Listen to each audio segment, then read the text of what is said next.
Uma jovem anciã, sentada em pé numa pedra de pau, dizia calada: a terra é uma bola quadrada que gira parada. Bonito poema, dizia a louca, que era mais bonito falado do que escrito. Era louca porque queria ser louca, e também por causa dos seus tios. Graças a Deus pelos seus tios. Internou-se no hospício, pois não aguentou a pressão. Pressão essa que me exaspera a alma. Sim, a minha alma e não a dela. Pois eu me apropriei de sua história. E eu, apenas uma humilde alma de escritor, que deixou de ser humilde ao se chamar de humilde, no que já dizia o pastor Lewis. Não meu pastor, mas desta louca. Assim, nesta pressão que consomem as almas, segue então a história. Para os seus pais, ela era decepção. Queriam que fosse menino. Do seu pai, só sabia que a queria doutor advogado. Da mãe, doutor médico. Mas ela era simples, normal e mulher. Normal até demais. Era apenas uma sergipana, criada em Brasília de pai alagoano e de mãe mineira. Ou seja, era uma brasileira nata, da gema. Na infância, os seus pais não tinham tempo para ela. Trabalhavam o dia todo e durante a noite tentavam encomendar um filho homem. E ela ficava por aí. Invisível e excluída, não houve aviãozinho de colher na boca, nem bonecas de pano para brincar, e muito menos histórias de niná na caminha, que era um colchão no chão da sala. Mas havia o seu tio José e o seu Matisse, o pintor da obra da esquina. Essa menina criança ia até eles para ouvir suas histórias. Só nesta hora, ela se sentia criança. Então ela imaginava, fantasiava, sonhava e brincava sozinha, já que não tinha amigos.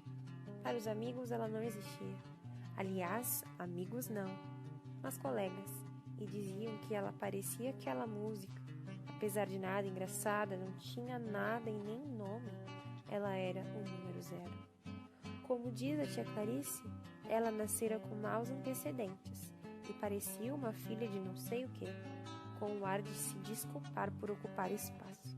Seu tio Marx lhe dizia que era alienada, e disso ela gostava, de ser chamada, pois era apaixonada pelo namorado, o louco alienista, da cela ao lado, e achava que a mulher do alienista era alienada. Por isso, era apaixonada. Pensamento nada cartesiano, falava o seu tio René. Antes do hospício, na escola, ia mal. Não aguentava as doutrinações morais das professorinhas. A tratavam como gente grande, apesar de ser gente pequena. Tio Comênios falava que ninguém mais ensinava o que era criança. E ela não aprendia a escrever. Tentava e tentava, mas nunca tinha ouvido falar de uva e nem de videira. Assim, nada fazia sentido a letra V. Se sentia oprimida, não do jeito que o tio Marcos falava, mas do jeito que o tio Freire falava. Durante a contação de histórias não conseguia prestar atenção, pois estava preocupada com as lições morais que ela devia estar aprendendo, em vez da aventura que gostaria de estar participando. E assim, com dificuldade de ler e escrever, começou a ganhar livros da escola. E assim como menina virando mulher, resolveu o problema de suor, pois havia ganhado um outro tipo de absorvente, um absorvente para o sovaco. Adorava os livros novos, folheava as galinhas pintadinhas, os unicórnios rosa e a porquinha rosa que falava em inglês. Já tinha dificuldade de ler em português, imagina ler em inglês. Apesar de gostar das histórias, nunca pensou em ser escritor. Mesmo porque, como seu tio Nietzsche falava que para escrever era necessário se elevar e parecer pequeno aos olhos de quem não sabe voar, mas a menina sempre achou esse tio bem pequenino, bem-inho, e ainda mais porque se achava fraca, e ele lhe dizia que o forte era submetido pelo fraco, o que ele nunca entendeu, pois nunca submeteu ninguém. E também não queria ser super-homem. E também não gostava de Deus estar morto, apesar de nunca ter visto ele vivo. Acabou expulsa do hospício, pois não era louca, apesar de ser louca por escolha. E nesta parte da vida me apaixonei pela sua história.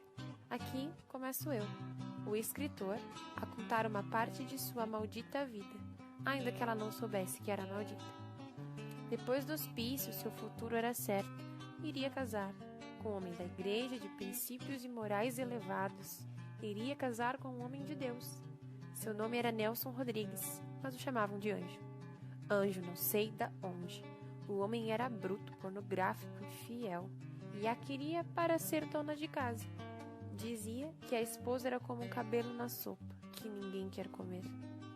Pior que só de pensar na sopa, essa menina já sentia náusea. Ela não sabia amar, então não amava. Não sabia que era maltratada, então não sofria. Mesmo porque sua tia Clarice lhe ensinara que tristeza e depressão era coisa de rico, e que pobre só tem piolho e bicho de pé.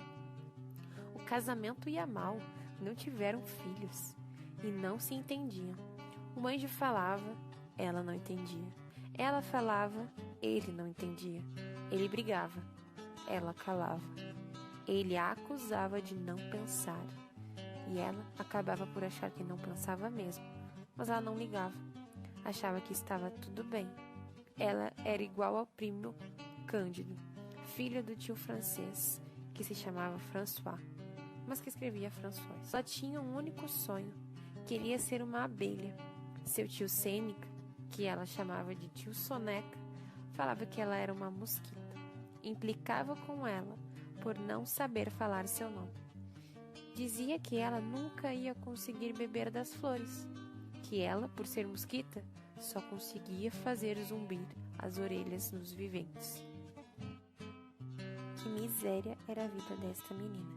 Era a própria realidade da miséria humana, assim como qualquer mulher brasileira, como qualquer minoria desse país.